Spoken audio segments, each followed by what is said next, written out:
તો શ્રીમદ ભાગવત અને ભગવદ્ ગીતાની આ સંયુક્ત યાત્રામાં આપ સૌનું અંતરના ઊંડાણમાંથી સ્વાગત છે. ફરીથી કહું છું કે I apologize, I am somewhat late. I was on the road and could not come here in time. But anyway, we are here and we can continue. So Kapil Dev અને માતા દેવહૂતિનો સંવાદ આપણે ભગવદ્ ગીતાના સંદર્ભમાં જોઈ રહ્યા છે. અને આ એક અદ્ભુત વસ્તુ છે અને અદ્ભુત સંવાદ છે. કપિલ દેવે જે કહ્યું છે ને વિદ્વાન લોકો સાંખ્ય યોગ કહે છે, અને એ સાંખ્ય યોગ ભગવાન ગીતાએ પણ કહેલો જ છે. ગીતામાં શું નથી? Gita covers everything.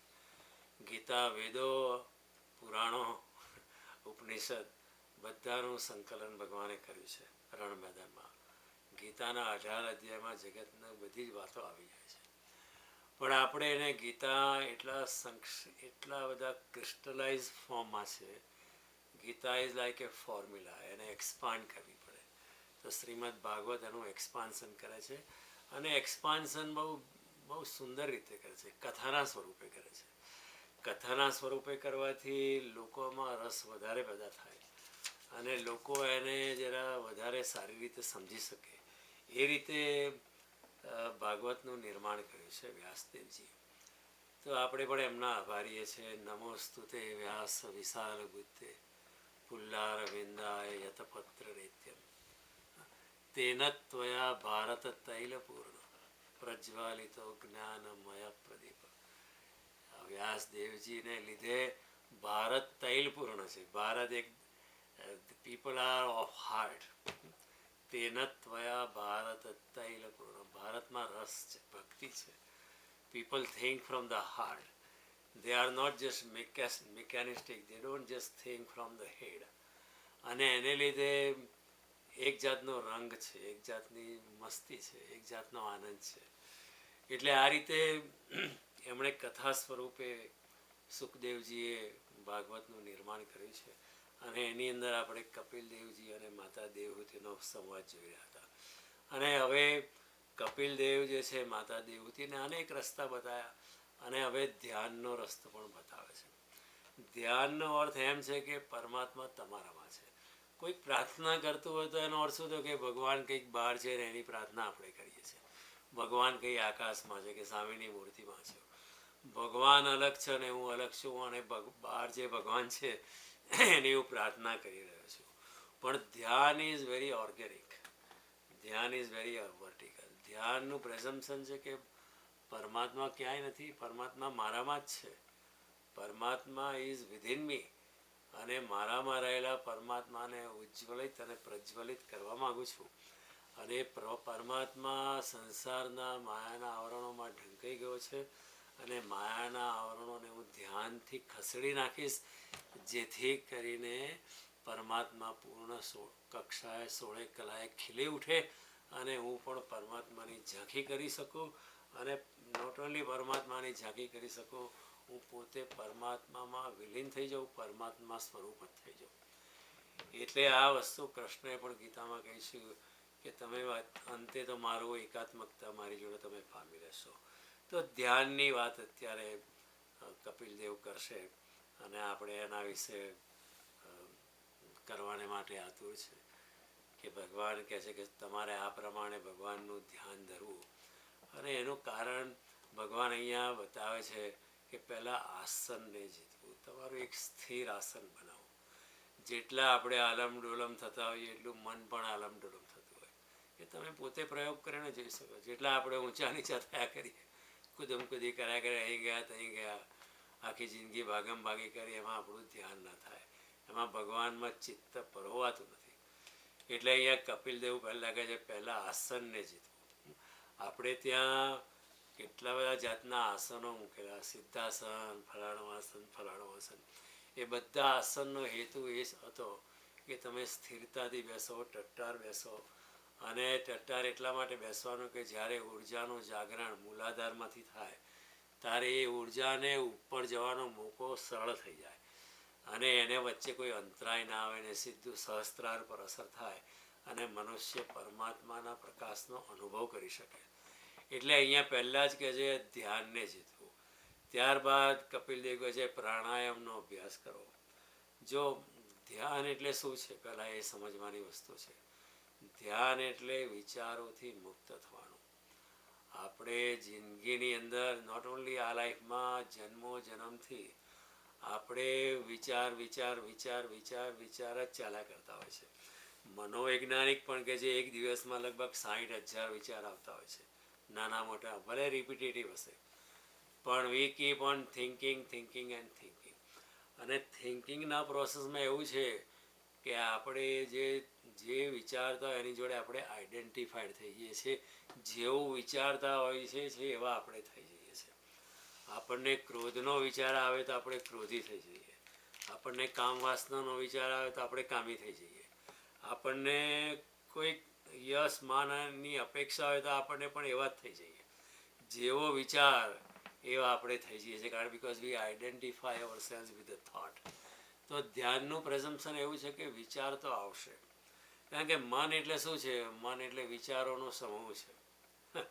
જે દિવસે મનમાંથી વિચાર ઓછા ઓછા ઓછા ઓછા થઈને આપણે નિર્વિચારમાં પ્રવેશ કરીએ, જે દિવસે એવી પરિસ્થિતિ આવે કે આપણે કોઈ વિચાર જ નથી, તો એ દિવસે આપણે ધ્યાનમાં પ્રવેશ કરી શકીએ.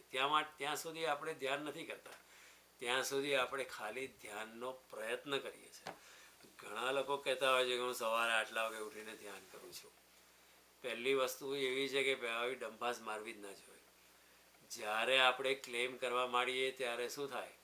હું કોઈને કહું કે 5 વાગે ઉઠીને ધ્યાન કરજો, લોકો કે શું વાત કરો છો, તમે બહુ પવિત્ર માણસ છો. અને એ વ્યક્તિ એવું કહે એટલે મારા અહંકારને જરા પુષ્ટિ મળે. જેવો અહંકારને પુષ્ટિ મળે એવો પરમાત્મા ચાલી જાય છે. અહીં તો વિનમ્રતા પેદા કરવાની છે. હું તો કંઈ જ નથી, આ પૃથ્વીના જગતના અસ્તિત્વના મોટા મશીનરીની હું નાનકડો કોક છું. એની અંદર મારું કશું નથી. હું નહીં હોઉં તો ચાલશે જગત. એટલી નિર્મળતા, એટલી બધી આપણે એની અંદર એટલી બધી વિનમ્રતા કેળવવાની છે, વિવેક કેળવવાનો છે કે આપણે આપણા અભિમાનને ત્યાગ કરવાનો છે, આપણા દેહાભિમાનને ભૂલવાનું છે. એટલે ધ્યાનની પ્રક્રિયામાં એવું છે કે આપણે, ઘણા લોકો કે અમે ધ્યાન ધ્યાનમાં એવું છે કે પહેલાં વિચારોથી મુક્તિ લેવાની છે. જન્મથી આપણે વિચારતા આવ્યા છે. તમે ઘરમાં કોઈ ના હોય, કોઈ વિચાર કરવાનો સવાલ નથી, છતાં પણ એટલા બધા વિચાર આવે. તો આપણને કોઈ ડિસ્ટર્બ પણ, આપણે ખાલી આરામ ખુરશીમાં બેઠા છે પણ એટલા બધા વિચાર આવે. અને વિચારો કરતાં કરતાં માણસ થાકી જાય. કશું નથી કર્યું, માણસ થાકી ગયો. કેમ? કારણ કે વિચાર જે છે એ પણ એક ઇલેક્ટ્રિકલ પલ્સ છે. એક વિચાર આવે એની જોડે એક ઇલેક્ટ્રિકલ પલ્સ જોડાયેલી હોય છે. અને વિચાર અને શ્વાસ જોડાયેલા છે. આ એક યોગિક સાયન્સને સમજવાની જરૂર છે.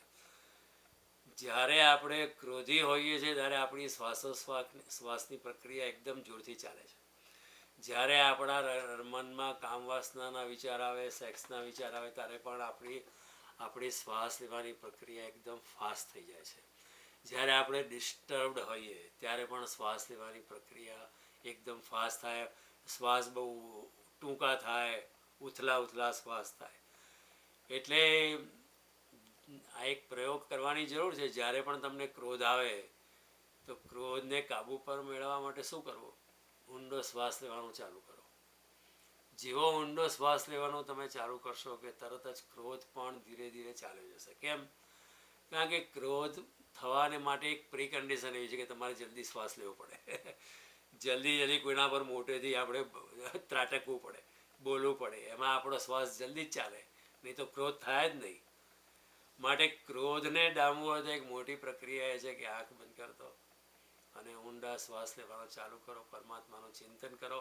ક્રોધ ત્યાં ચાલ્યો જશે. એટલે કહેવાનો ભાવ કે વિચારો અને શ્વાસની જોડે સંબંધ છે. અને જ્યાં સુધી વિચાર શૂન્યતા નથી ત્યાં સુધી ધ્યાનની શરૂઆત થતી નથી. જ્યાં સુધી હું છું, as long as I am existing, I think I am, મારી જ્યાં સુધી એમનેસ છે, જ્યાં સુધી હું છું ની ભાવના છે, ત્યાં સુધી ધ્યાનની શરૂઆત થતી નથી. એટલે બહુ સરસ રીતે એક જણાએ કહ્યું કે the meditation begins when the meditator is not. જ્યારે ધ્યાન કરનારો શૂન્ય થઈ જાય, જ્યારે ધ્યાન કરનારો વિલીન થઈ જાય, જ્યારે ધ્યાન કરનારો છે જ નહીં એવું થાય, ત્યારે ધ્યાનની શરૂઆત થાય છે. ત્યારે તમે શૂન્ય થાઓ અને શૂન્યમાં પૂર્ણ પરમાત્માનું અવતરણ થાય છે. આપણામાં પરમાત્મા આવવા તૈયાર જ છે, પણ પરમાત્મા આવી શકતો નથી. આપણે એટલા બધા વિચારોથી ભરેલા છે કે આપણે ત્યાં પરમાત્માને આવવાની ખાલી જગ્યા જ નથી. તો આપણે પહેલાં એમના માટે ખાલી જગ્યા કરવી પડે. એ ખાલી જગ્યા કેવી થાય કે વિચારોથી મુક્ત થઈએ. ત્યારે વિચારો બહુ જ આવતા હોય છે. કશું ના આવે, તમે ધ્યાનમાં 5 મિનિટ બેસો તો જે ન આવવાના વિચારો આવતા હોય છે. 40 વર્ષ પહેલાં કોઈ માણસ કંઈક બોલી ગયો છે એ વખતે યાદ આવશે. હવે એની જોડે કોઈ સંબંધ નથી, પણ મન એવું છે ને કે જે દિવસે ધ્યાન શરૂ થશે ત્યારે મનનું મૃત્યુ થશે. કેમ? કારણ કે ધ્યાનની શરૂઆત એટલે વિચારો અટકી જાય, વિચાર જ આવવાના બંધ થાય, વિચાર શૂન્યતામાં પ્રવેશ થાય. અને જેવું વિચાર શૂન્યતામાં પ્રવેશ થાય તો પછી મન રહે જ નહીં, કારણ કે મન એટલે વિચાર. મનનો એક collection of thoughts is our mind. મનનો અર્થ શું છે? બધા વિચારોનો ભંડાર એટલે મન. જો વિચારો જ ચાલે જાય તો મન પછી રહે જ નહીં, તો મન પણ ચાલી જાય. એટલે ધ્યાનની ચરમ અવસ્થામાં મન પણ ચાલી જાય છે.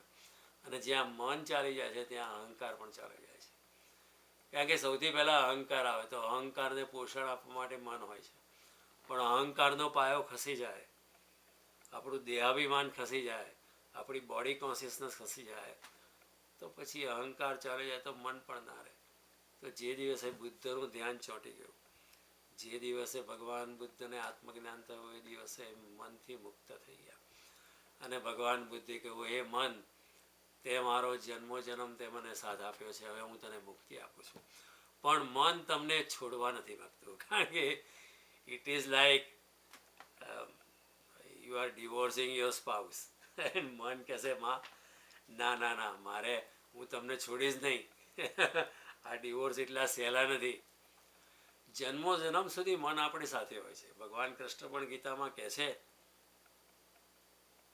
કે જ્યારે મનુષ્ય દેહ છોડે છે ત્યારે જે પ્રમાણેની તમારી ઈચ્છા હોય, કામના હોય, જે પ્રમાણે તમે મન વિચાર કર્યો હોય, જે પ્રમાણેની જિંદગી જોઈ હોય, તમે જે પ્રમાણેની આકાંક્ષાઓ રાખી, એ પ્રમાણે તમને દેહ આપું છું.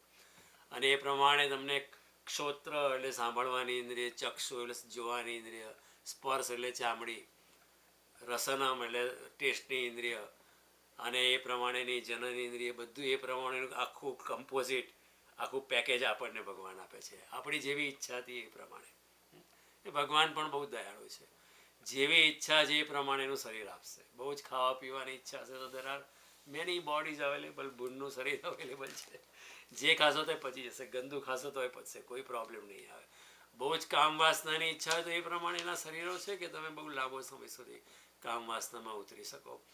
ભગવાન કે એ પ્રમાણે તને જનન ઇન્દ્રિય, એ પ્રમાણે તારું મન, એ પ્રમાણે તારી આંખો, એ પ્રમાણે તારા કાન, ક્ષોત્રમ ચક્ષુ સ્પર્શનમ છે, રસનમ ઘ્રાણમેવ છે, અધિષ્ઠાય મનશ્ચાયમ વિષયાનુપસેવતે. એ મનને આધારિત થઈને એ ઇન્દ્રિયો એ પ્રમાણે વિષયોને ભોગવે છે. પણ ધ્યાની જ્યારે ધ્યાનમાં ઉતરે છે, ધીરે ધીરે વિચારોથી, જો શરૂઆતમાં શું થશે, ધ્યાનમાં આપણે બેસીએ એટલે બહુ જ વિચારો આવશે. Don't fight with the thoughts. વિચારો સાથે લડીશું તો આપણે હારી જ જઈશું. કારણ કે વિચારો તો જન્મથી આવે છે. એ એટલું બધું બરાબર તે એટલી પડી ગઈ છે. આપણે ચા નથી છોડી શકતા, લોકો સિગરેટ નથી છોડી શકતા. તો વિચાર છોડવાનું તો બહુ મુશ્કેલ છે. તો એક યોગિક પ્રક્રિયા છે, ધ્યાન અને મૌનથી છૂટે. પણ વિચારોને સાક્ષી ભાવથી જોવાના છે. જ્યારે વિચાર આવે કે આ વિચાર મને આવ્યો છે, પણ હું એ વિચાર નથી, હું તો ચિદાનંદ સ્વરૂપ છું, હું તો આત્મ સ્વરૂપ છું. હું આત્મ સ્વરૂપ છું, માટે એ વિચાર જોડે મારે કોઈ લેવા દેવા નથી. એવી ભાવના રાખીને ધ્યાનમાં બેસવાનું છે. પણ વિચારો આવશે, વિચારો પુષ્કળ આવશે. કારણ કે આપણે ધ્યાન કોઈ દાડો કર્યું નથી. આપણે નાનપણમાં કોઈ એવી ટ્રેનિંગ નથી. પહેલાંના જમાનામાં હતું કે બ્રહ્મચર્ય આશ્રમ હતું. ત્યાં ગુરુ આપણને ધ્યાનનું શિક્ષણ આપે, મૌનનું શિક્ષણ આપે, ઈશ્વર કીર્તનનું શિક્ષણ આપે, ઈશ્વરમાં લીનતા કેવી રીતે કેળવવી, ગુરુના ચરણોમાં બેસીને ગુરુની દિવ્ય ઉર્જા આપણે ગ્રહણ કરીએ, એમના એનર્જી ફિલ્ડમાં બેસીએ તો એમનું એનર્જી ફિલ્ડ આપણને સ્પર્શી જાય અને આપણી ચેતના પણ ઉર્ધ્વગામી થાય. એ બધા સંયોગો હતા.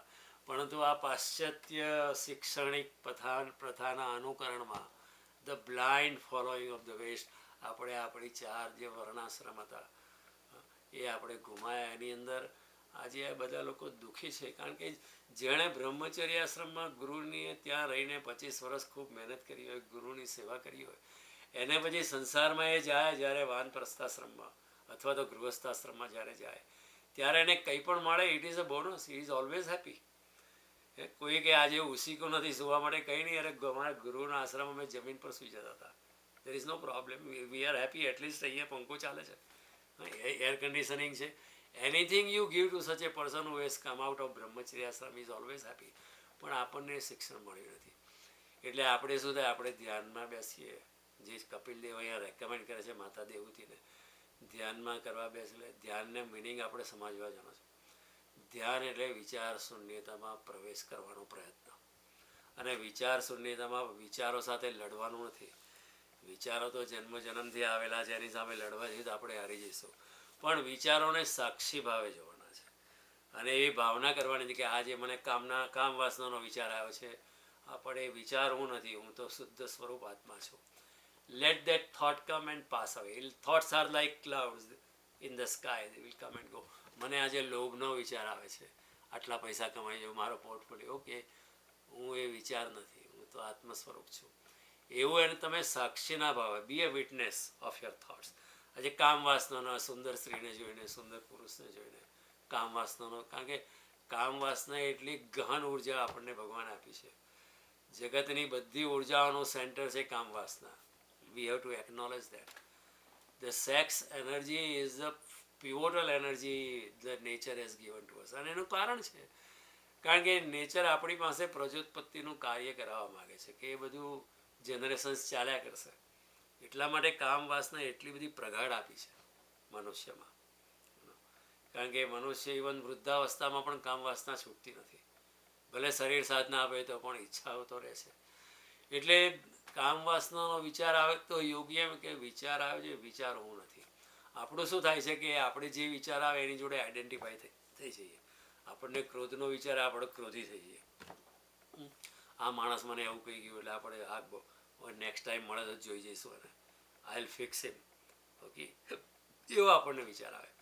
કામ વાસનાનો વિચાર આવે કે આ she was so beautiful, I think I should have her, or he was so handsome, he was so cute, if he can be my husband it will be wonderful. કામ વાસનાનો વિચાર તો આપણને મનને બહુ જોરથી ખેંચી જાય. પણ ધ્યાનનો પ્રોસેસ એવો છે કે તમે વિચારો જોડે આઈડેન્ટિફાઈ નહીં થાવ. વિચારો જન્મથી આ જન્મમાં આવ્યા છે એવું નથી, જન્મથી આવ્યા છે. અને એ વિચારોને લીધે આપણે પાછો જન્મ લેવો પડ્યો છે.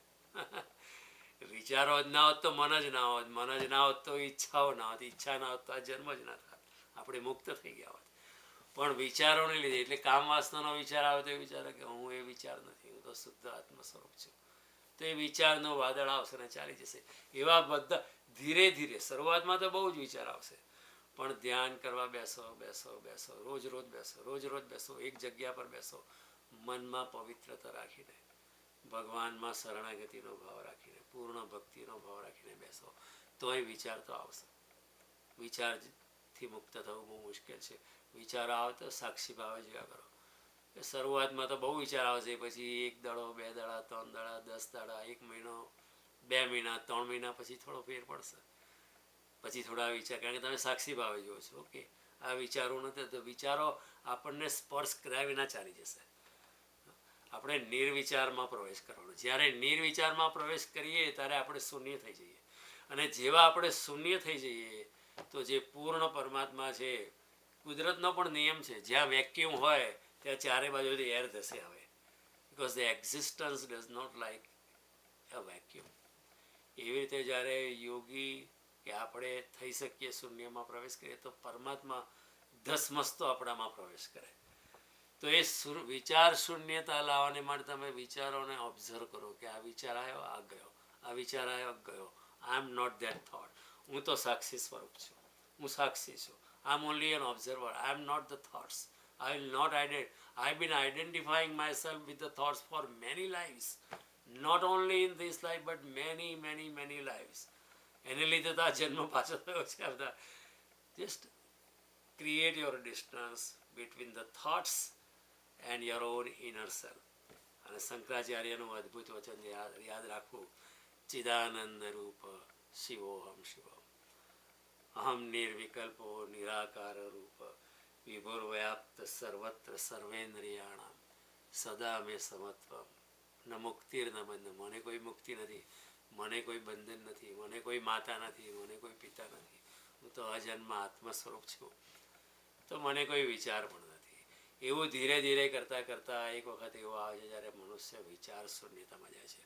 પણ આના માટે કપિલદેવ ઉપાયો બતાવે છે કે તમે સ્થિર આસનમાં બેસો. જો જેટલું ડોલમ આસન હોય તો તમારો વિચાર, તમે વિચાર શૂન્યતામાં જઈએ, કારણ કે બધા બહુ વિચારો છે, આસન જ ઠીકાણું નથી, હું ગબડી પડીશ, આમ થશે તેમ થશે. એટલામાં આ બધા પદ્માસન ને ફલાણું આસન ને છે એ જે આસન બધા ઇવોલ્વ કરેલા આપણા ભારત દેશમાં, એનું કારણ કે તમે સ્થિરતાથી બેસી શકો, ટટ્ટાર બેસી શકો. અને પ્રાણાયામનો અભ્યાસ કરવાનું કહે છે. કેમ કે શ્વાસ અને વિચાર જોડે બહુ સંબંધ છે. તમે જ્યારે મેં તમને પહેલાં કહ્યું, જેવો ગુસ્સો આવે ત્યારે શ્વાસ જોરથી ચાલે. એ તમે જોરથી શ્વાસ ચાલે એ વખતે તમે જો શ્વાસને ઊંડાણથી લો, શાંતિથી લો, તો ગુસ્સો તરત ચાલી જાય. કારણ કે શ્વાસ અને ગુસ્સાને સંબંધ છે, શ્વાસ અને ગુસ્સાના વિચારને સંબંધ છે. બહુ જ કામવાસનાનો વિચાર આવે તો પણ આપણા શ્વાસ એકદમ જલ્દીથી ચાલે. એ જ સમયે તમે ઊંડા શ્વાસ લો અને ભગવાનનું થોડું ધારણ કરો તો તરત જ તમે એ વિચારમાંથી મુક્ત થઈ શકો. રામ નામ જે છે કામનાના વિચારને ખતમ કરી નાખશે અને તમે શાંત થઈ જશો. કારણ કે કામ વાસના એક જાતનું આંદોલન છે, બહુ મોટું આંદોલન છે, આપણી ચેતનાને વિક્ષિપ્ત કરી શકે. અને એના ઉપર કાબુ બહુ મુશ્કેલ કાર્ય છે. It is not easy but it is ડુએબલ.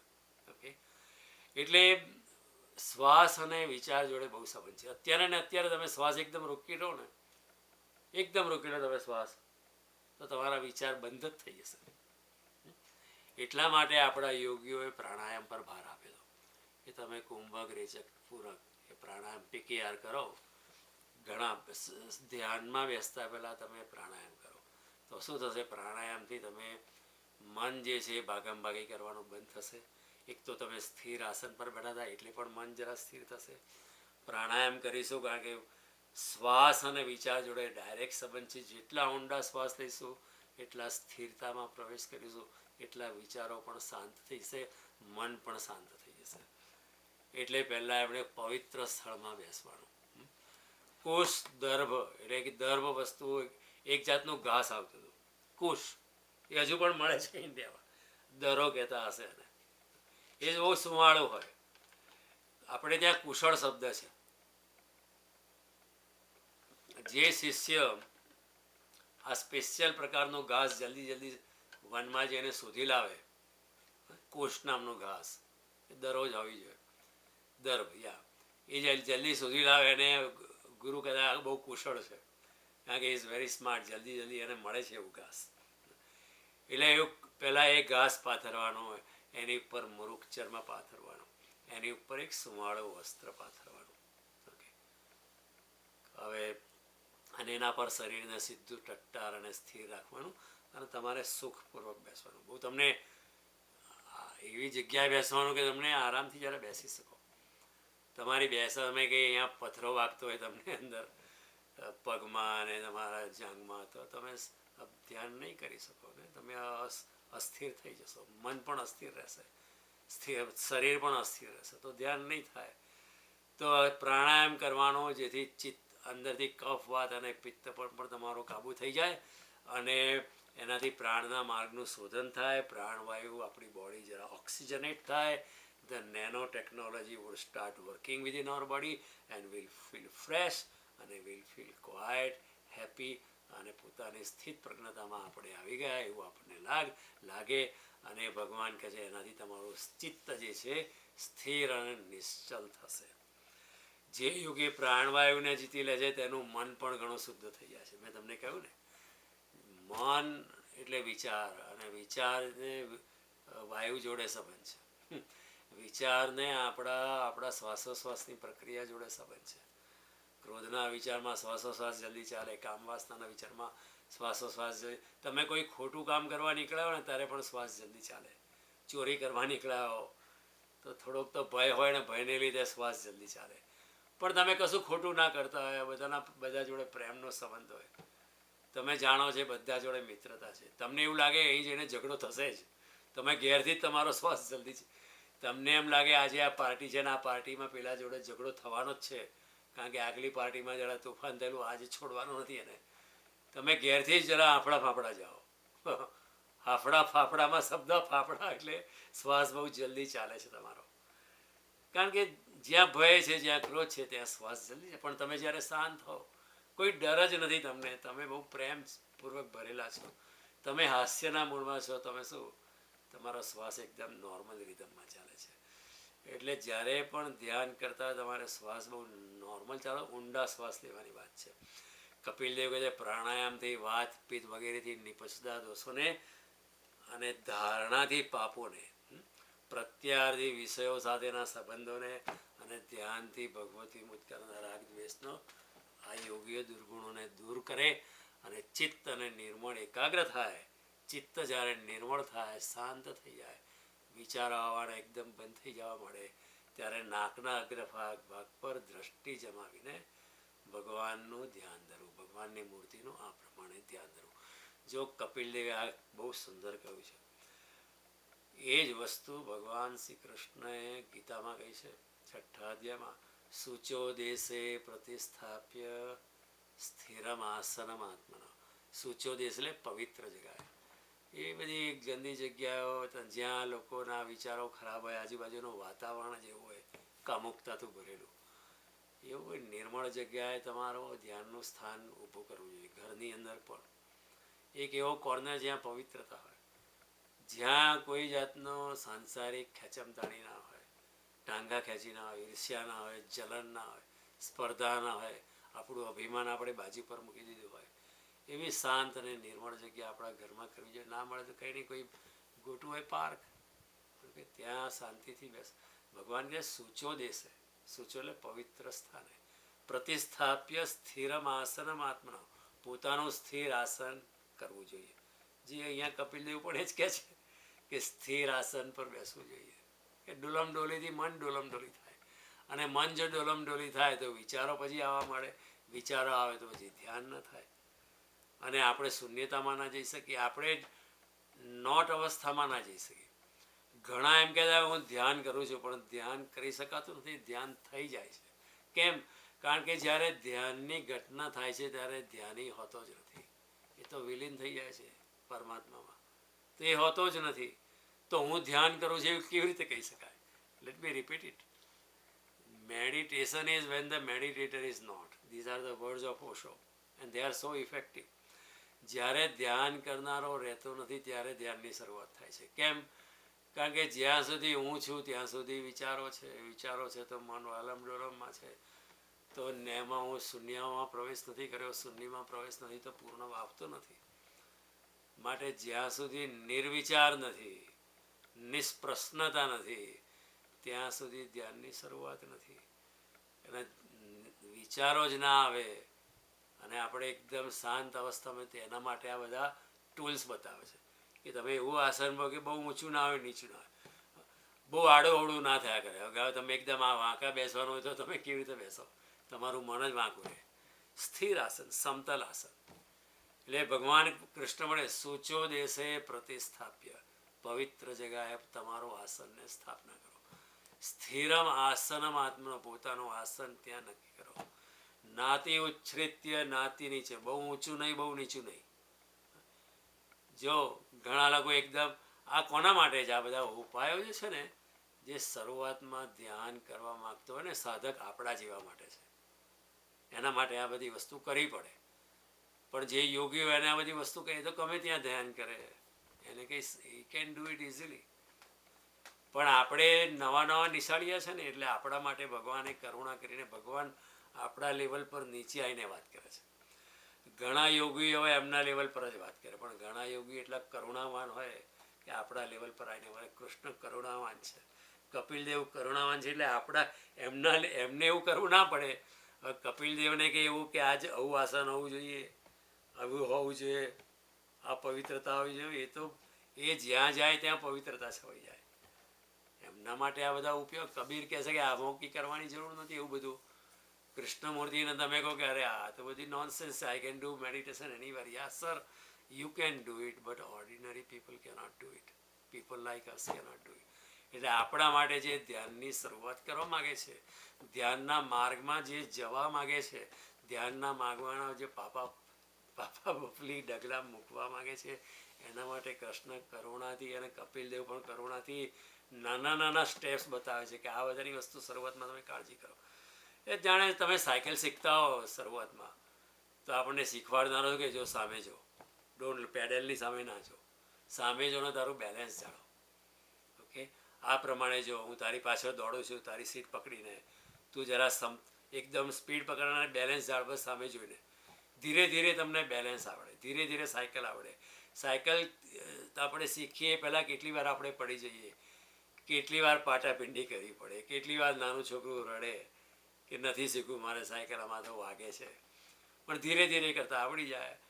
અને કોઈને આપણે શીખવાડતા હોય ત્યારે એકદમ થોડુંક ગમે તેવા રસ્તે લઈ જઈએ. જરા પ્લેન રસ્તો હોય, સીધો સાદો રસ્તો હોય, બહુ ટ્રાફિક ના હોય એવા રસ્તે લઈ જઈએ. બરાબર? એવું છે કે જ્યારે શીખતો હોય ત્યારે એકદમ કાદવવાળા રસ્તે લઈ જઈએ, ના, ત્યારે ના લઈ જવાય.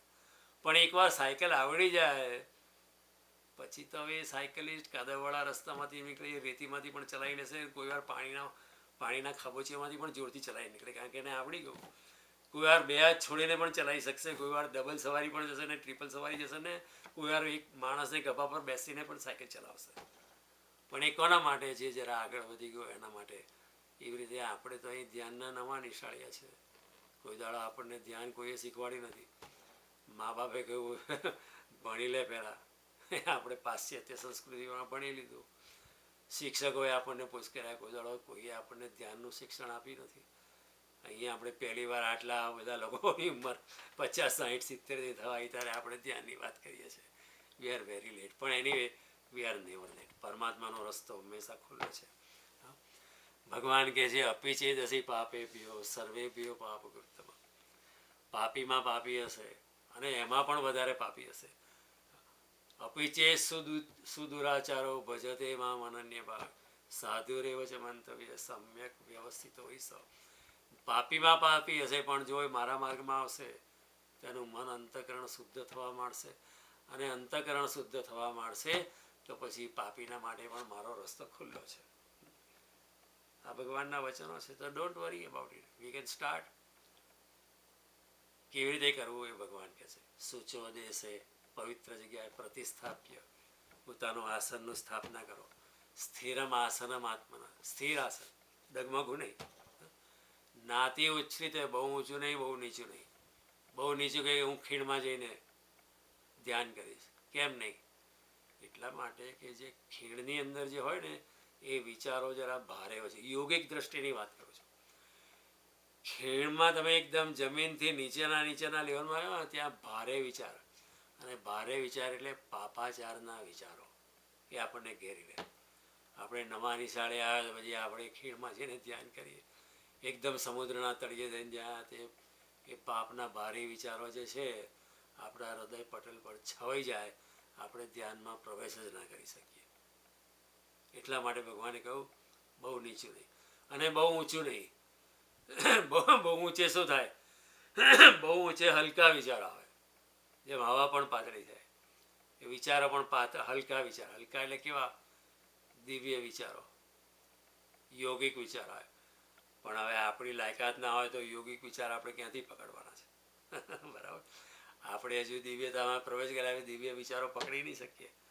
તો આપણા શરૂઆતના માણસ જ્યાં આપણે છે ત્યાંથી શરૂઆત કરવાની. નાતિ ઉચ્છ્રિત્ય નાતિ નીચે, બહુ નીચું નહીં બહુ ઊંચું નહીં, એવું આસન ભગવાન કૃષ્ણ કહે છે. ચૈલાજી ને કુશોત્તરમ, જે અહીંયા ભગવાન કપિલદેવ કહે છે કે પહેલાં દર્પ પાથરવાનો. દર્ભ એટલે સુવાળું ઘાસ, દરો, કુશ એને કહે છે. એ પહેલાં એના ઉપર મૃગચર્મ પાથરવાનું અને એના પર સુવાળું વસ્ત્ર, રેશમી વસ્ત્ર. કેમ આવું કહ્યું છે? મૃગચર્મ કેમ કહ્યું છે? એટલે એવું નથી કે મૃગને મારીને. એ જમાનો હતો કે પહેલાં હજારો મૃગ થતા હતા, પછી વાઘ એનો શિકાર કરે તો મૃગચર્મ રહી જતો હતો. મૃગચર્મ બધા જંગલમાં તમે નીકળો તો મળી જતું હતું. તો લોકો એને સાફ કરીને પછી એના પર મૃગચર્મ પર તમે ધ્યાન કરી શકો. કેમ એવું કરે? શા માટે મૃગચર્મ? મૃગચર્મ એટલા માટે કે it is a insect repellent.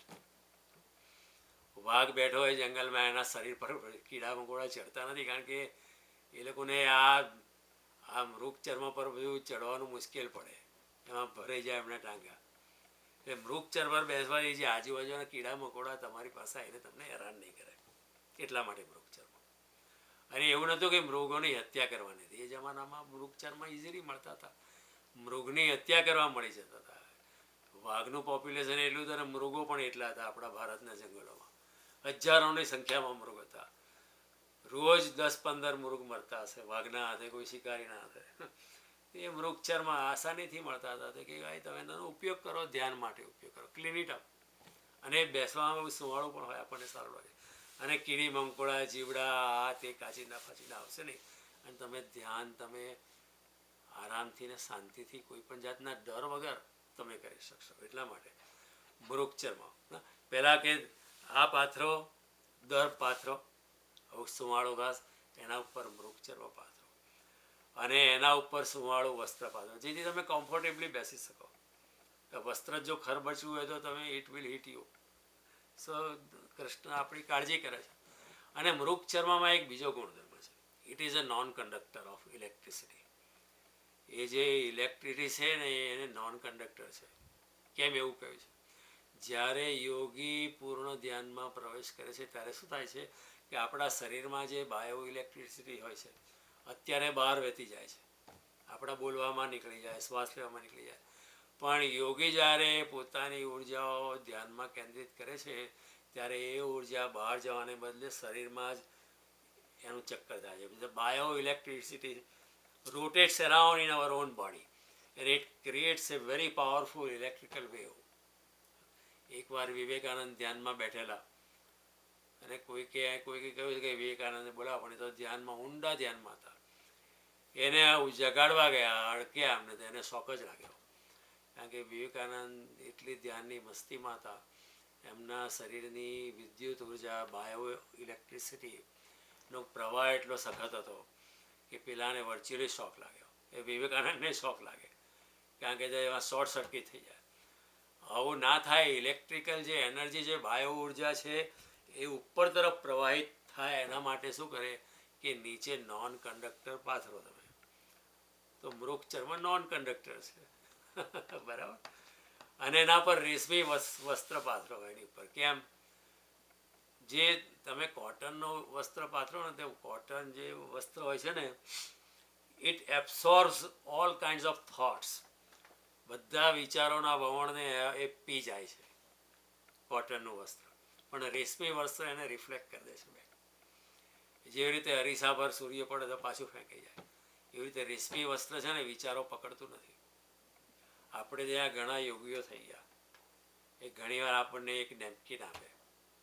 અમને એક આપેલો, અમારા ફેમિલીમાં રૂમાલ આપેલો કે તમે કોઈ સારું કામ કરવા જાઓ તો રૂમાલ લઈને જજો. યોગી પોતાની દિવ્ય ઉર્જા એ નેપકિનમાં મૂકે છે. એ નેપકિન કોટન ન હોય, કારણ કે કોટન જે છે તે વિચારોને સારી રીતે ગ્રહણ કરી શકે. રેશમી વસ્ત્ર એટલું ગ્રહણ નહીં કરે, કારણ કે રેશમી વસ્ત્ર વિલ થ્રો ઇટ આઉટ. એટલા માટે કૃષ્ણએ કહ્યું રેશમી વસ્ત્ર, સુવાળું વસ્ત્ર પાથરો, જેથી બીજા બધા વિચારો, બહારના જે એક્સટ્રેનિયસ થોટ્સ છે, એ તમને અસર નહીં કરે. આવું ઘણી વાર બને. આપણે ત્યાં પુરાણા જૂના જમાનામાં આઈ સ્ટીલ રિમેમ્બર, એક ભાઈ મને મળેલા કે મારા ગુરુએ મને આ નેપકિન આપ્યો છે. ત્યાં બેઠા હતા, મને મારા પર બહુ ખુશ થયેલા અને એ વોઝ વેરી, બહુ પ્રેમથી મને કહ્યું કે તને કોઈ પણ જાતની તકલીફ પડે તો આ નેપકિન તું તારી છાતી પર મૂકજે, હું તારી રૂમમાં હું હાજર થઈ જઈશ. તું મને જોઈ નહીં શકે પણ હું હાજર થઈ જઈશ, તારા પ્રોબ્લેમ હું સોલ્વ કરવા લાગીશ. એ બધી યોગિક પ્રક્રિયાઓ છે, આ બધું હંબગ નથી. It is possible. એટલે મૃગચર્મ ઉપર સુવાળું વસ્ત્ર કે રેશમી વસ્ત્ર પાથરો, એવું ભગવાને કહ્યું. શુચો દેશે પ્રતિસ્થાપ્ય સ્થિરમાસનમાત્મન નાતિ ઉચ્છ્રિત્ય બહુ ઊંચું નહીં, નાતિ નીચે બહુ નીચું નહીં, ચૈલાજીન કુસત્તરમ જે અહીંયા કપિલદેવ કહે છે પેલા કુશ એની ઉપર મૃગચર્મ એના પર પછી જીન પાથરો અને એના પર તમે બેસો. શુચો દેશે પ્રતિસ્થાપ્ય સ્થિરમાસનમાત્મન નાતિ ઉચ્છ્રિત્ય નાતિ નીચમ ચૈલાજીન કુશોત્તરમ તત્ર એકાગ્રમ મન, ત્યાં મનને એકાગ્ર કરીને યચિત ઇન્દ્રિય ક્રિયા, ઇન્દ્રિયો અને મનની ક્રિયા ઉપર નિગ્રહ રાખીને.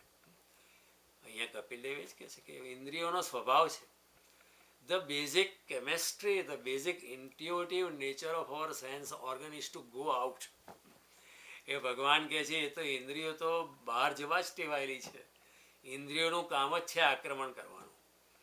તો અહીંયા ભગવાન કપિલદેવ કહે છે, કૃષ્ણ કહે છે યચિત ઇન્દ્રિય, તમારું ચિત્ત અને ઇન્દ્રિયોને થોડું નિયમન રાખીને પોતાનામાં વાળીને તમે ધ્યાનમાં બેસો.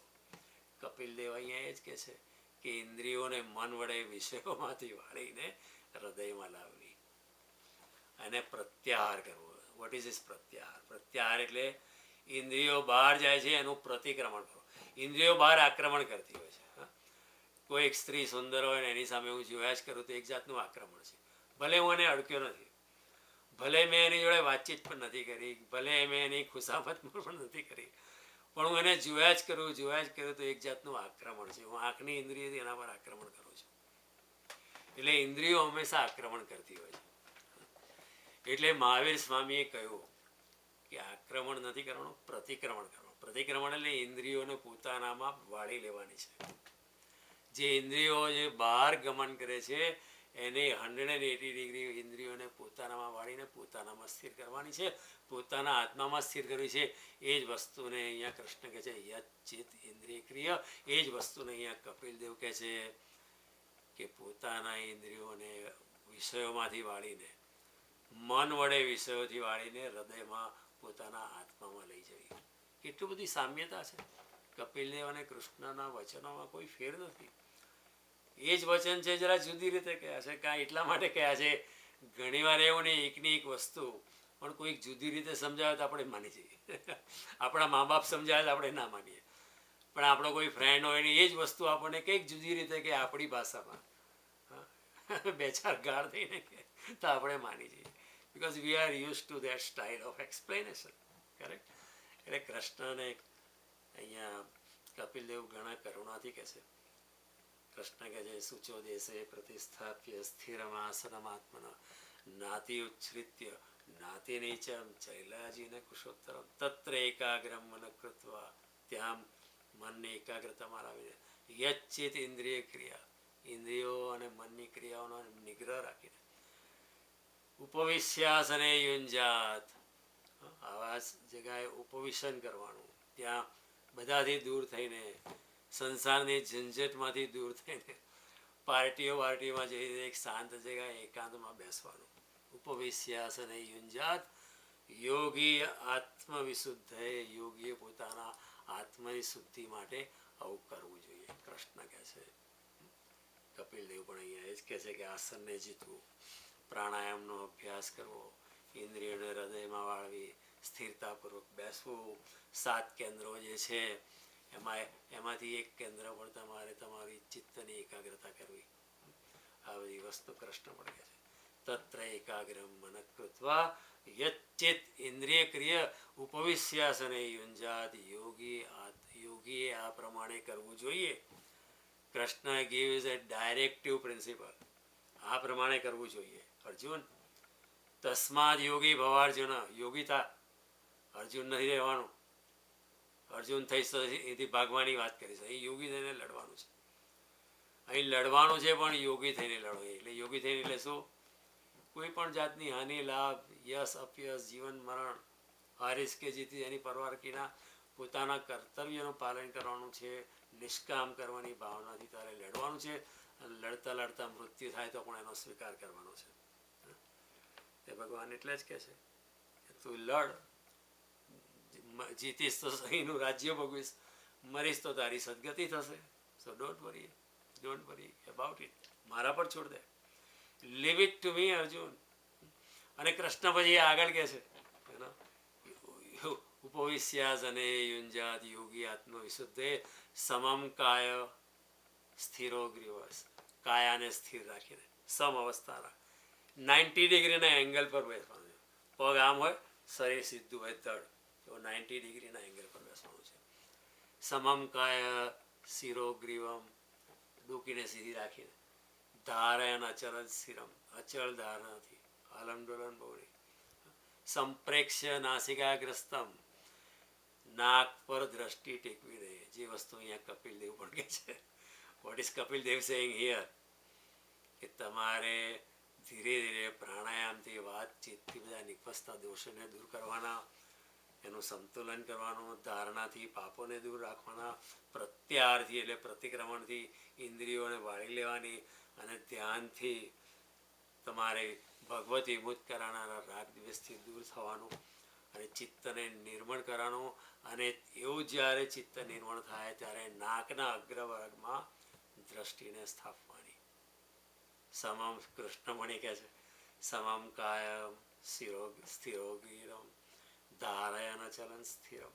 અચળતાથી સ્થિર થઈને બેસો, હલનડોલન નહીં. સંપ્રેક્ષ્ય નાસિકાગ્રસ્તમ, દ્રષ્ટિને નાકના ટેરવા પડે, અધખુલી દ્રષ્ટિ. સંપ્રેક્ષ્ય નાસિકાગ્રસ્તમ દિશશ્ચ અનવલોકમ, આજુબાજુમાં ડાફા માર્યા વિના. કોઈ જોશે કે નહીં જોવે. ઘણા લોકોએ દેખાડો કરવો હોય, કોઈ આવે ત્યારે એકદમ ધ્યાન મુદ્રા વગર દે, લોકોને લાગે કેટલો ધ્યાની છે. હી ડઝન્ટ કેર. લોકોને જે કહેવું તે કે દિશશ્ચ અવલોકનમ, પ્રશાંતાત્મા, એકદમ શાંતિથી, ચિંતા નહીં કરો, હું તારી જોડે છું. પ્રશાંતાત્મા વિગતભી, કોઈ પણ જાતનો ડર રાખ્યા વિના અર્જુન. તું ચિંતા ના કરીશ, ડર ના રાખીશ. પ્રશાંતાત્મા વિગતભીર એ પ્રમાણે, અને મય સંન્યસ, બધું મારામાં પરવીને, અને મત પર, મને જીવનનું સર્વોચ્ચ ગોલ રાખીને મારું ધારણા કરજે, મારું ધ્યાન કરજે. શુચો દેશે પ્રતિસ્થાપ્ય સ્થિરમાસનમાત્મના, નાતિ ઉચ્છ્રિત્ય નાતિ નીચ ચૈલાજીને કુશોત્તરમ તત્ર એકાગ્રમ મન કૃત્વા યચ્ચિત ઇન્દ્રિયક્રિય ઉપવિશ્યાસને યુંજાત યોગી આત્મવિશુદ્ધે. સમમ કાય શિરોગ્રીવમ ધારયન, માથાને ડોકીને અને બાકીના દળને સીધું રાખીને.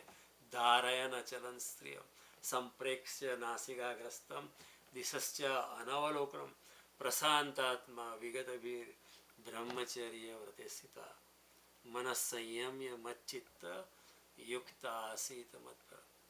બ્રહ્મચર્યમાં રહીને, બ્રહ્મચર્ય બ્રહ્મમાં ચર્ય રાખીને, કેવળ બ્રહ્મનો જ વિચાર કરીને, અને એનાથી પણ વિચારથી પણ આગળ જઈને. પ્રશાંતાત્મા વિગત, પ્રશાંત ચિત્ત, વિગત ભી, ડોન્ટ વરી અબાઉટ એનીથિંગ. કોઈ પણ જાતનો ભય રાખ્યા વિના. શું થવાનું છે? મેક્સિમમ ડેથ આવવાનું છે. તો death is also not death. Death પણ બીજા જન્મનો દ્વાર છે. અને ધ્યાન કરતા જો મૃત્યુ આવે તો એનાથી વધારે સારું મૃત્યુ આ જગતમાં છે શું? આ સત્સંગ કરતા કરતા આપણામાંથી કોઈની વિકેટ ઉખડી જાય કે મારી વિકેટ ઉખડી જાય, તેનો રંજ શું છે? એ તો બહુ સરસ મૃત્યુ છે. આના જેવું મૃત્યુ બહુ ઓછા લોકોના નસીબમાં હોય છે કે સત્સંગમાં મૃત્યુ થઈ ગયું. એવી રીતે ધ્યાનમાં મૃત્યુ થઈ જાય, ઇટ્સ ઓકે, સચ એ નાઇસ ડેથ. બેડ પર તડફાફડ થયા કરે, ડૉક્ટરો તમને ઓક્સિજન આના કરતા, ધીસ અ બેટર ડેથ. એટલી સદગતિ તો થશે. ધ્યાન કરતાં કરતાં મૃત્યુ પામ્યા, સત્સંગમાં મૃત્યુ પામ્યા. આપણે પણ એવી આશા રાખીએ, ભાઈ ભગવાન હું સત્સંગમાં આવું કે ધ્યાનમાં આવું, તારે ખેંચી લેજે, એટલી સદગતિ થશે આપણી.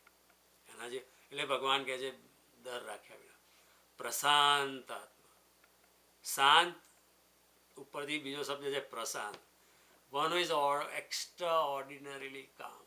એને કોઈ ડગાવી જ શકે નહીં. જેવો પ્રશાંત મહાસાગર છે. એક નાના ખાબોચીઓ, એમાં ખળભળાટ બહુ થાય. જે શાંત વચ્ચે સાગર હોય એમાં નીચેના લેવલ પર કોઈ ખળભળાટ જ નથી. પ્રશાંત આત્મા વિગત ભીર બ્રહ્મચારી વ્રતે મન સંયમ, મનને સમતોલમાં રાખીને, મનને સંયમમાં રાખીને. મન સંયમ્ય મત ચિત્ત, જેટલું ભગવાનમાં ચિત્ત હશે એટલું મન કાબૂમાં રહેશે, જેટલું મન કાબૂમાં રહેશે એટલું ભગવાનમાં ચિત્ત હશે. These are complementary and they help each other. મન બહુ ડોલમાં રાખે એટલે રામનું સ્મરણ કરો, તરત જ કામ જતો રહેશે. અને જેટલું આપણે મન સ્થિર રહેશે એટલું રામ પણ વધારે આપણી જોડે આધાર રહેશે. This complements each other. More we are focused on the divine, more peaceful, more quiet, more stable our mind is, and more stable our mind is, more we are connected with the divine. Krishna એટલે કે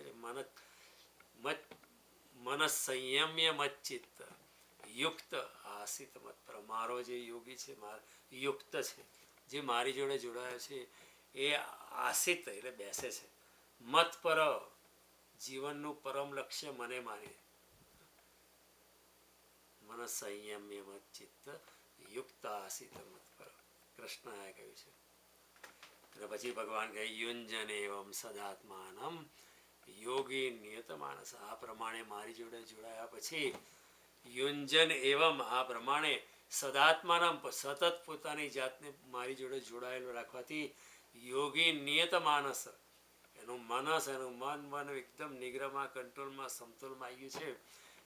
એનું પરિણામ શું આવે છે? ભગવાન કહે છે શાંતિ નિર્વાણ પરમામ મત્સ્થાનમ અધિગચ્છતિ. એ નિર્વાણની શાંતિ પામે છે અને મારા સ્થાનને યાને કે મને જ પામી જાય છે. કેટલી કરુણા છે. ભગવાન લૂંટાવા બેઠા છે ગીતામાં.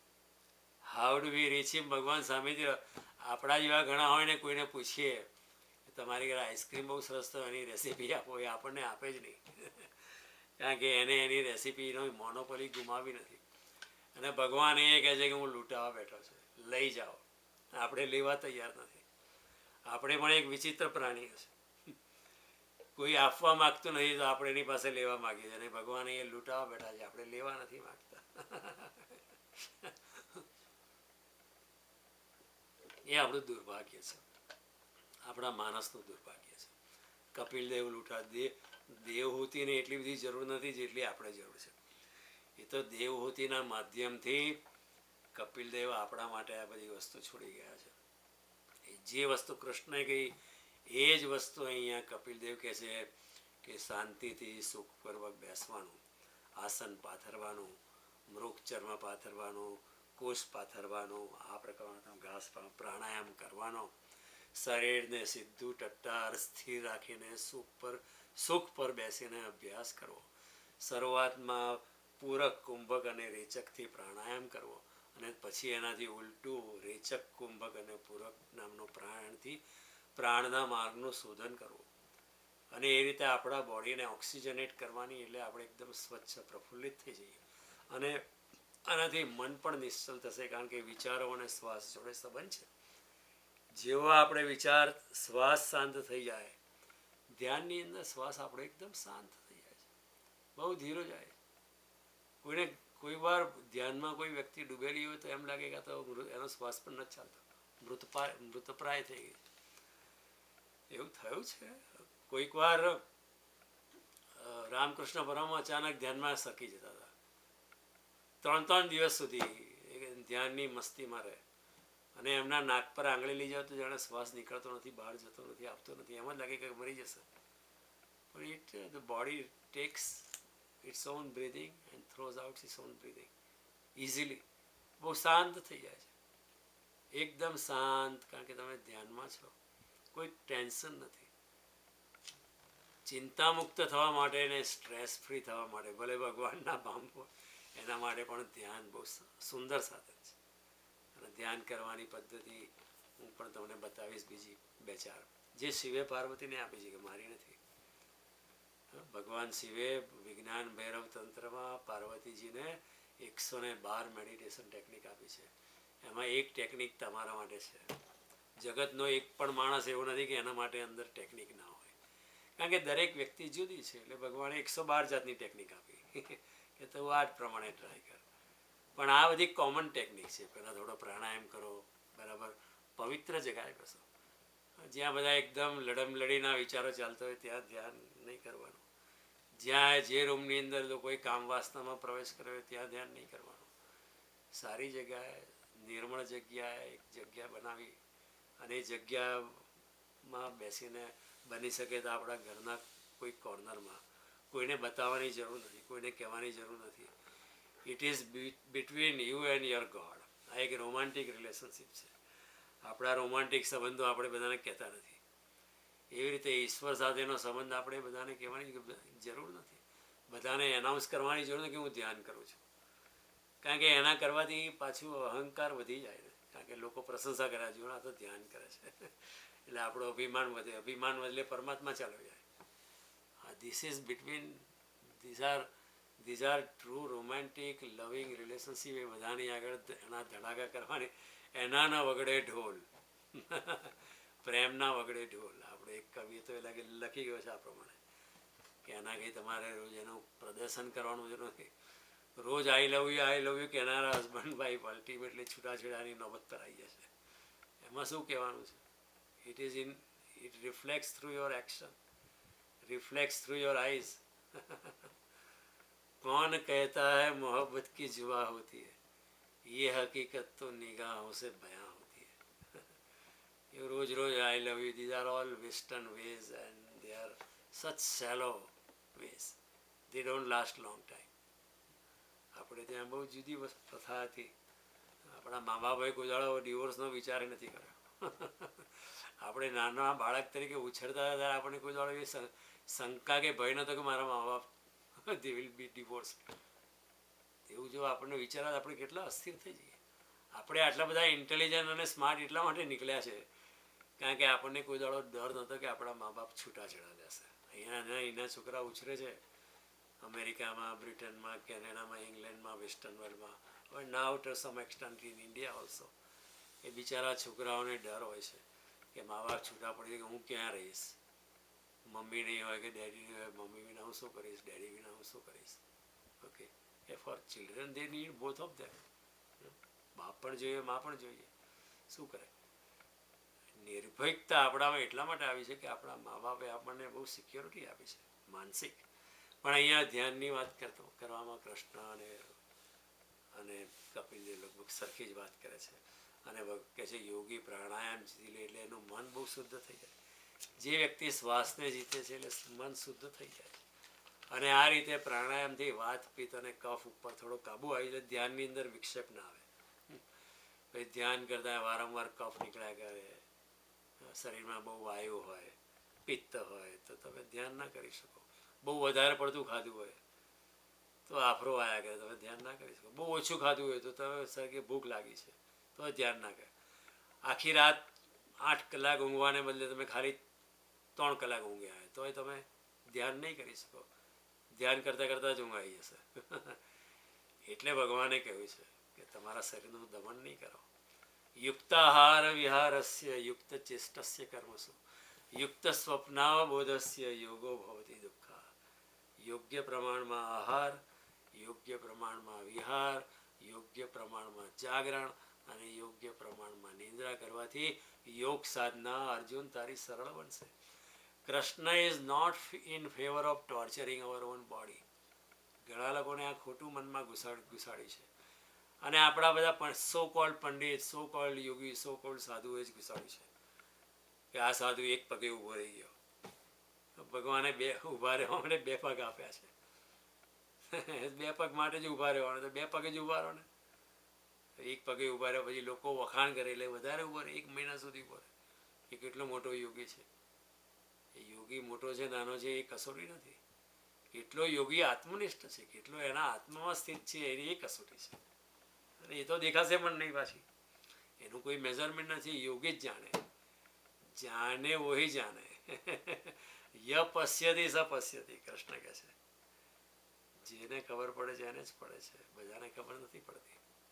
એટલે યોગી આ રીતે વાતપત કફ વગેરેથી કાબુ મેળવે છે. અને પ્રત્યાહાર એટલે વિષયો સાથેના સંબંધોથી અને ધ્યાનથી ભગવત વિમુખ કરાવનારા રાગ દ્વેષના દુર્ગુણોને દૂર કરે યોગી આ રીતે. અને ચિત્ત અને નિર્મળ અને એકાગ્ર થાય ત્યારે નાકના અગ્રભાગ પર દ્રષ્ટિ જમાવીને મૂર્તિનું ધ્યાન. કેમ નાકનો અગ્રભાગ? નાકનો અગ્રભાગ જે છે એનો બીજો જે છેડો છે ને, નાકનો બીજો છેડો અંદર છે આજ્ઞાચક્રમાં. એટલે તમે નાક પર સળંગ જોયા કરો તો આજ્ઞા ચક્ર ઉપર હેમરિંગ થાય છે.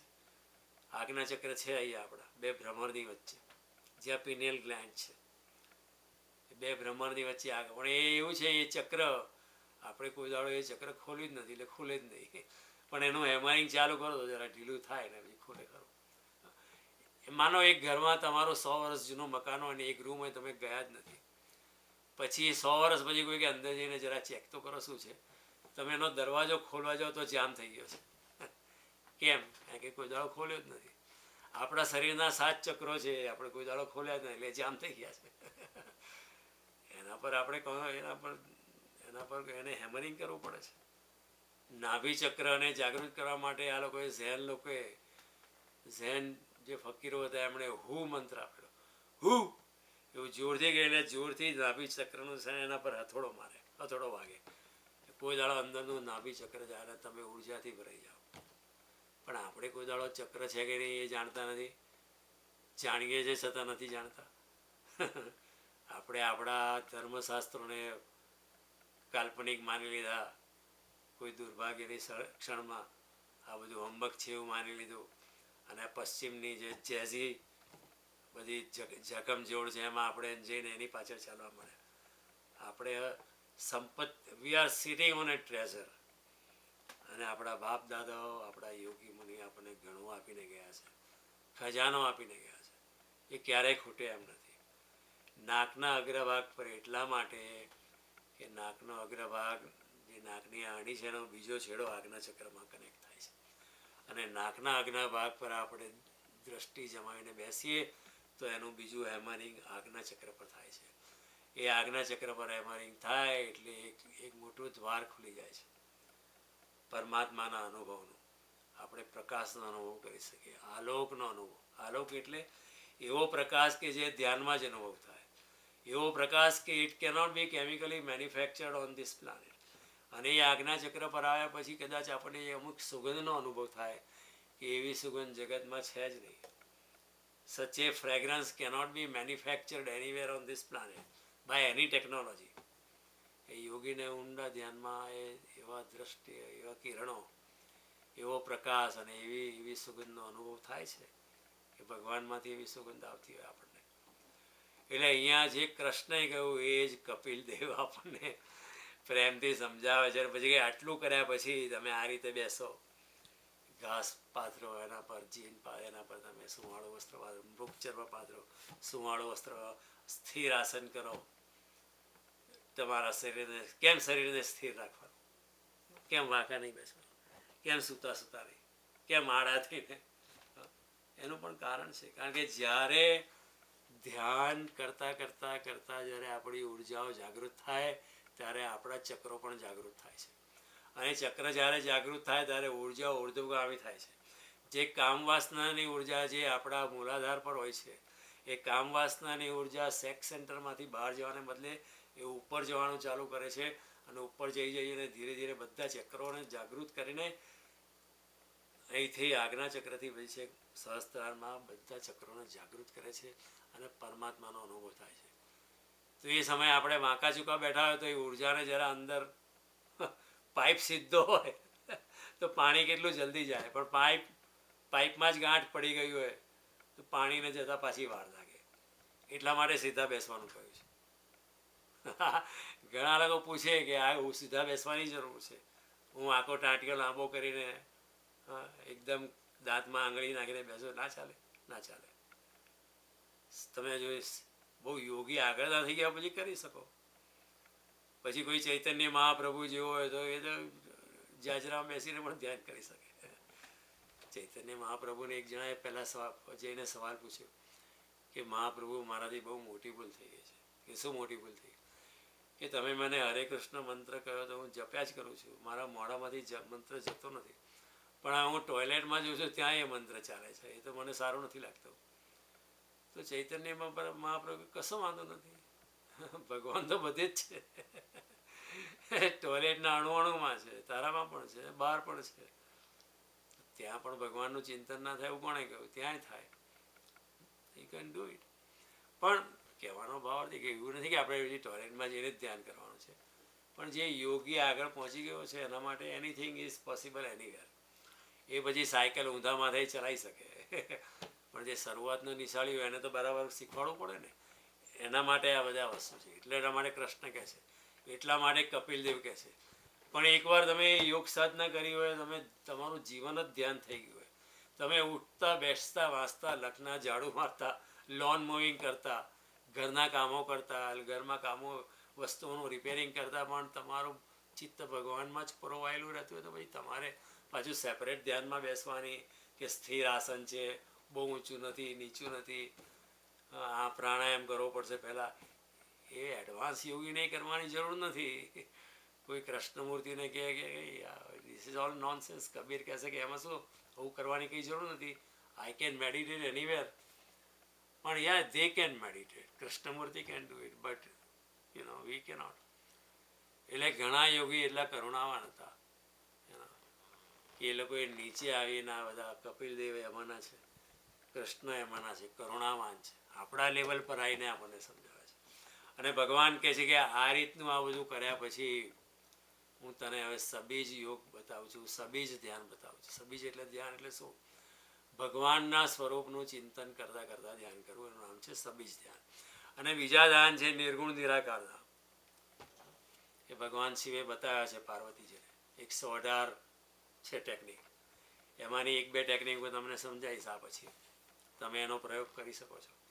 તમારી ઈચ્છા છે તો આપણે આ સેશનમાં જ એક સેશન ધ્યાનનું રાખીશું. અહીંયા આપણે એ પ્રકારનું સંગીત ચાલુ કરીશું અને આપણે ધ્યાનમાં ગરકી જઈશું, ધ્યાનનો અનુભવ કરીશું. આ કરવાથી ઘણો ફાયદો. તમને ધ્યાન શું છે એનો ખબર પડશે. બાકી ધ્યાન ઇઝ નોટ કોન્સન્ટ્રેશન. ધ્યાન એટલે અમુક જગ્યાએ ફોકસ કરવું એવું નથી. ધ્યાન એટલે વિચાર શૂન્યતા, પોતે નિર્મળ થઈ જવું, પોતાની જાતને ભૂલી જવું, પોતે શૂન્યતામાં પ્રવેશ કરવો જેથી પૂર્ણ પરમાત્મા આપણામાં પ્રગટ થઈ જાય. એ કન્ડિશનનું નિર્માણ કરવાની જો ટૂલ છે, જે સાધન છે, એનું નામ છે ધ્યાન. પણ એ ધ્યાનને એચીવ કરવા માટે આ બધા પહેલાં ઉપરના પૂર્વ તૈયારી આપણે આટલી કરવી પડે. ફિઝિક્સનું છેલ્લું ચેપ્ટર વાંચવું સમજવું હોય તો પહેલાં આગળના ચેપ્ટર સમજવા પડે ને. એવું આ છેલ્લું ચેપ્ટર ધ્યાનની આખરી અવસ્થામાં જવા માટે આ બધી પહેલાં વસ્તુ કરવી પડે છે. ભલે યાંત્રિક લાગે, મિકેનિક લાગે તો પણ કરવાની. કેમ કરવાની? કારણ કે કૃષ્ણ કહે છે એટલે કરવાનું. કૃષ્ણ કહે કે કૂદકો મારતો આપણે કૂદકો મારવાનો, કારણ કે એમના કહેવામાં પણ આપણું હિત જ હશે. પ્રેમથી કરવાનું. હા, ગુરુ હંમેશા પ્રેમથી કહેતા હોય છે. ગુરુ આપણને એ જ જગ્યાએ લઈ જવા માગે છે, એ જગ્યાએ જે બેઠો છે. પણ દરેકનું લેવલ જુદું હોય ને, દરેક શિષ્યનું લેવલ પણ જુદું હોય. અમુક બીજા જો હોય એને કૃષ્ણ જુદી રીતે કહેશે કે તારા માટે ધ્યાન આ પ્રમાણે છે. અને ઘણીવાર ધ્યાનની એક ટેકનિક મારા માટે યોગ્ય હોય કે તમારા માટે યોગ્ય હોય તો એની એ જ ટેકનિક કોઈ બીજા માટે યોગ્ય ના હોય, વ્યક્તિ પ્રમાણે ટેકનિક હોય. બરાબર?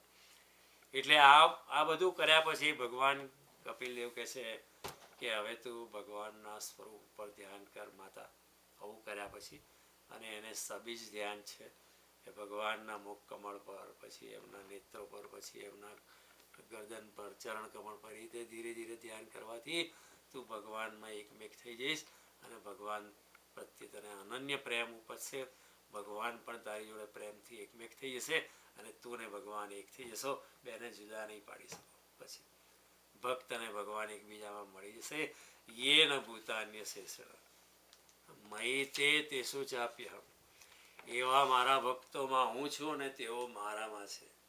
આજે કૃષ્ણ ગીતામાં છે એ અવસ્થાનું નિર્માણ થશે.